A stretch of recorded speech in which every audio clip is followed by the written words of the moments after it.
नीलम गोरे ने शिवसैनिकों के विजयादशमी उत्साह सभा की सराहना करते हुए कहा कि पिछले 27 साल से वे सभा में शामिल होती हैं और बेहद उत्साहपूर्ण और प्रेरणादायी आयोजन रहा।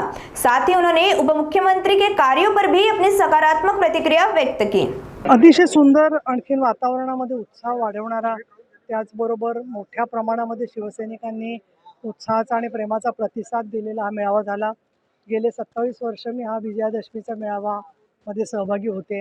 हिंदू हृदय सम्राट शिवसेना प्रमुख बाळासाहेब ठाकरे यांची भाषणं आम्ही ऐकलेली आहेत आणि आता पूरग्रस्तांची मदत असेल, शेतकऱ्यांची मदत असेल, या सगळ्यावरती ज्या प्रकारे माननीय शिंदे साहेबांनी मार्गदर्शन केलं, त्याच्यात सामाजिक, राजकीय, आर्थिक, सांस्कृतिक सगळेच विषय त्यांनी घेतले आणि शिवसैनिकांना उत्साह दिला। महत्त्वाचा म्हणजे कार्यक्रम दिला आणि नुसतं कार्यक्रम त्यांना दिला नाही, तर सरकार काय करणार आहे हे त्यांनी सांगितलं।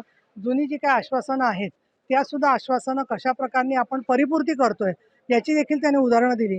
सगळ्यात महत्त्वाचं म्हणजे कोणाच्या 7 पिढ्या आल्या तरी मुंबई महाराष्ट्रापासून कोणी वेगळी करू शकत नाही जोपर्यंत आम्ही शिवसेना आहोत, अशा प्रकारचं त्यांनी जे आश्वासन केलं ते सगळ्या मराठी माणसांना खूप मनाला आनंद देणार आहे।